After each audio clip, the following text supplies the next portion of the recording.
The sun rises over a prehistoric savanna. Mist curls over the ferns. Dragonflies the size of ravens buzz lazily through the air. In the distance, something enormous crashes through the undergrowth. Leaves tremble. The earth vibrates. A guttural roar echoes across the valley. A small group of humans crouched behind a boulder, wide-eyed and woefully under-equipped. One holds a stick. Another has a rock.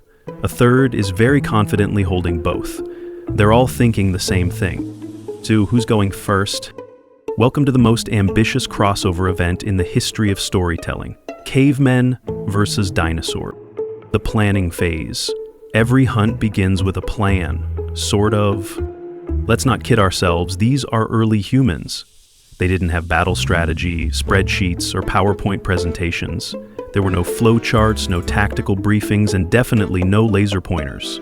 Their pre-hunt meetings were more like, big lizard, big teeth. Okay, we hit it? We hit it. And that was about as far as the planning got. But even then, our ancestors weren't dumb. They understood the basics of survival. Don't hunt alone.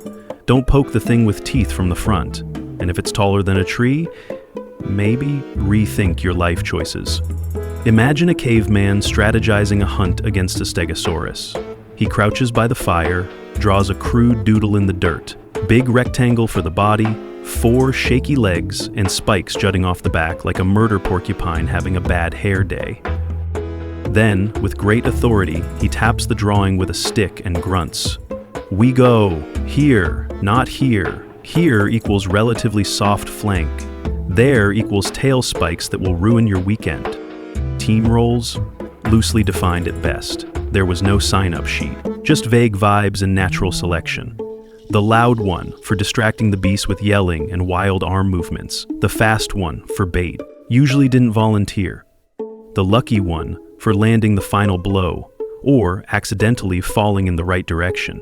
The unlucky one remembered with honor, possibly as a cautionary cave painting. It's not a plan. It's a suggestion wrapped in wishful thinking, tied together with screaming. The whole operation relies on teamwork, timing, and the unspoken agreement that nobody looks directly at the big lizard until they absolutely have to. Because nothing bonds a group faster than collectively pretending you're ready for something you're clearly not. And yet, somehow, it worked? Occasionally, mostly, sometimes. Okay, one time. But that one time was legendary. Modern hunters have camo, rifles, tree stands, scent blockers, GPS, and drones. They look like they're going to war with the forest itself. Cavemen had a rock, a pointy stick, and one overly confident guy who insisted his sharp leaf was a weapon, despite all evidence to the contrary. Their gear didn't come from a store, it came from the ground, or a very confused animal. Their tech was rough, but surprisingly clever. Flint spears chipped to a jagged edge, nets braided from grass and questionable optimism, clubs that doubled as kitchen tools, hammers, or just very aggressive walking sticks. If it could bash, pierce, or poke, it was considered battle-ready. Need to defend against a charging Allosaurus?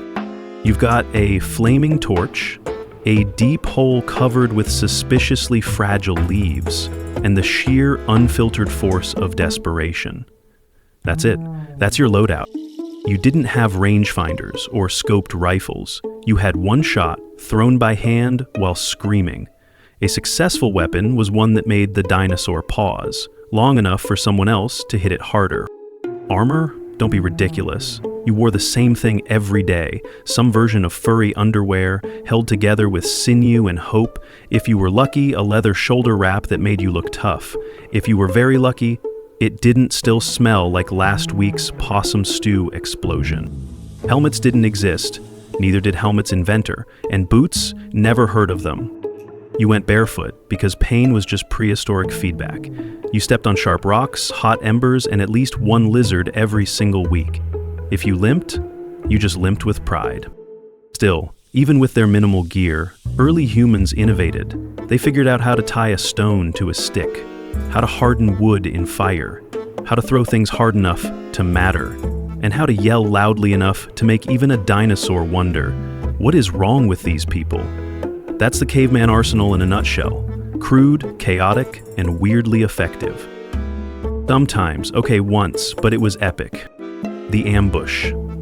Let's say our brave little group has finally selected its target, a mid-sized dinosaur. Not too toothy, preferably with terrible eyesight, and absolutely no wings. Wings complicate everything, so they choose something like an iguanodon. Sort of big, sort of dumb, extremely available. The perfect mix of edible and might not kill us all. The plan? A prehistoric classic, wait in the tall grass, try not to breathe too loud, wait for the signal. Yell. Because apparently yelling is how every caveman hunt began. Science doesn't really know why. It could be intimidation, it could be excitement, it could be sheer, uncontrollable panic exploding from someone's chest like a war cry and a last will all rolled into one. But one guy always does it first. Yeah. And just like that, chaos. One group runs left, flailing their arms and howling to create a distraction. Another group sprints forward with spears raised high. A third group, slightly less brave, Pananix, forgets everything and scrambles up a tree with the grace of panicked squirrels. The dinosaur, understandably confused, turns its giant, dopey head. It blinks, flails, screeches, stomps hard enough to bounce the spear out of one guy's hand and into the shrubbery.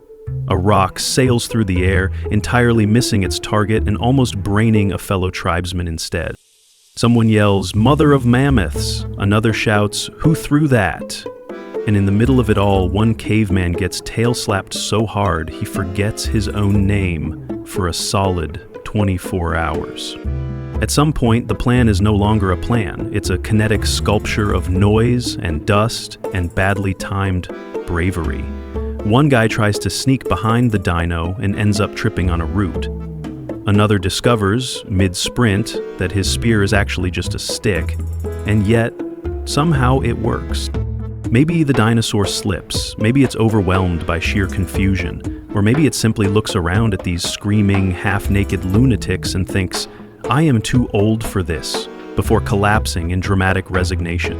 Regardless of the cause, there is triumph. A roar of victory surges from the tribe. Spears are held aloft. Victory dances are performed, badly but enthusiastically. One guy tries to climb the carcass and immediately falls off, but it's fine. Spirits are high. Someone rushes off to document the moment with red ochre and dramatic handprints on the nearest cave wall. Stick figures with spears. The dinosaur drawn with far too many teeth. A side panel showing the tail slap in graphic detail. Instant legend. Because that's how you bring down a dinosaur.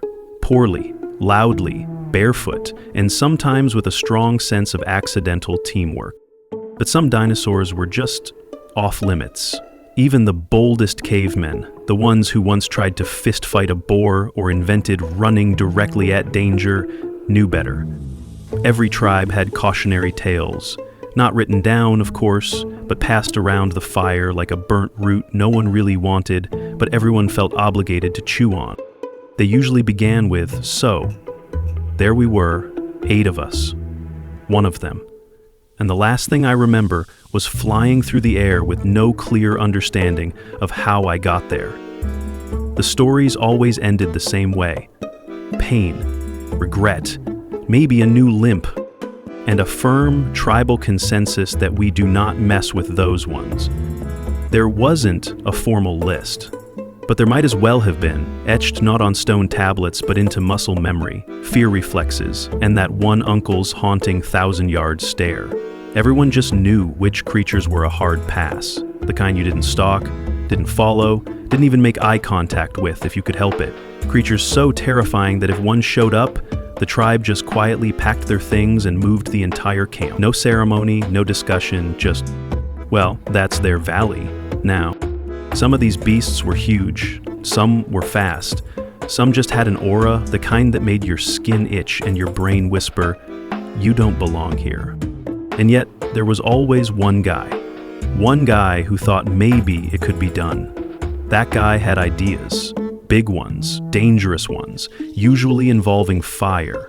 That guy is why there are so many cave paintings of humans mid-schlight with the caption probably meaning, "Told you so." Tribes didn't name these monsters out of respect. They named them out of necessity. And those names were not poetic. More like, we tried once. Run fast that way. And sometimes just a long, unbroken scream carved into stone. Hunting these beasts wasn't forbidden. It just wasn't attempted. Because no amount of meat is worth your ribcage being used as a hood ornament. These weren't thrilling challenges. They were nature's big red buttons, the kind you don't press. The kind where the elders say, if you have to ask, the answer is no. The kind where if it's still visible on the horizon, you are already too close. So the tribe learned. They remembered. And when the leaves went still, the air got quiet, and the birds all fled in the same direction, they didn't wait to figure out what was coming. Let's be real, most dinosaur hunts would go off the rails immediately. Newbie the bait guy tripped on a root. Maybe someone sneezed too early and set off the whole chain of disaster. Maybe, worst case scenario, the dinosaur had friends. Every single hunt had that one moment when someone, usually the one with the smallest spear and the most regrets, screamed, "This was a terrible idea," while running for their life at full speed. A caveman stuck waist-deep in mud while a velociraptor closes in, his eyes full of both terror and deep, deep personal reflection.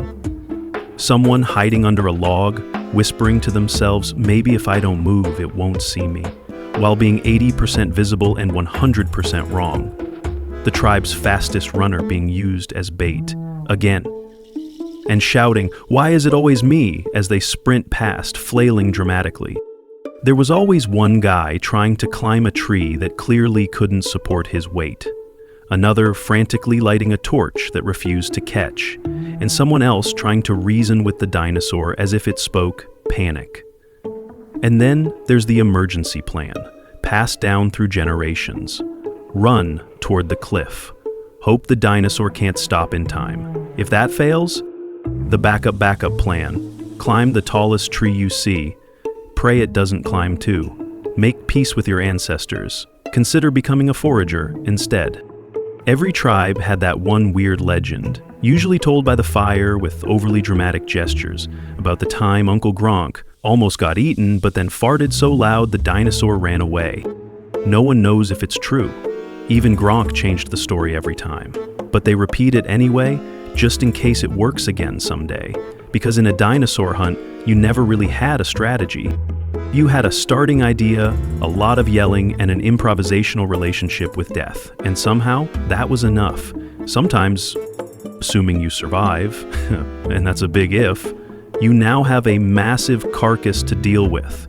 Dinosaurs are not snack-sized. They don't fit neatly on a spit. You don't drag it back to camp. You basically move the camp to it.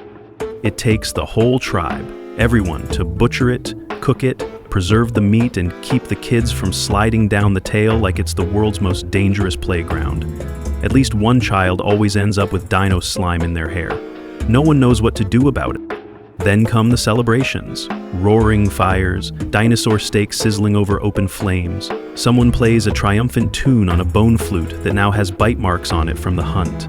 The artist of the tribe is already at work, furiously smearing red ochre on the nearest rock to commemorate that one time we didn't all die. People reenact the moment the dinosaur fell, usually with dramatic sound effects and wildly inaccurate choreography.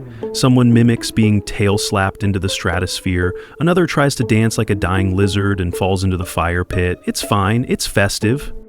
For weeks, the tribe talks about it. They retell every moment, every misstep. Even longer if someone got mildly gored in a funny way, like flipping upside down mid-charge or landing in the dung pile during a heroic scream. Especially if someone shouted something ridiculous at full volume, like, "I have recreants, tell my rock collection I love them," or the now famous, "Wait, is this the right dinosaur?"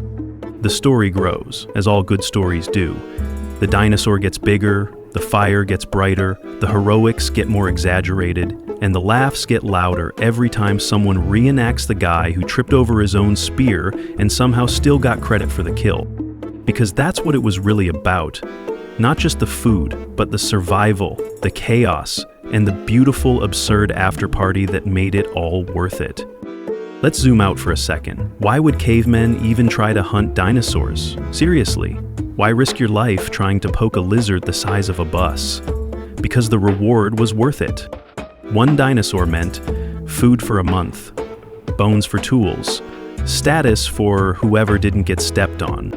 Hunting a dinosaur wasn't just survival, it was prestige. You became a legend, the kind of legend cave kids would pretend to be when they chased each other around.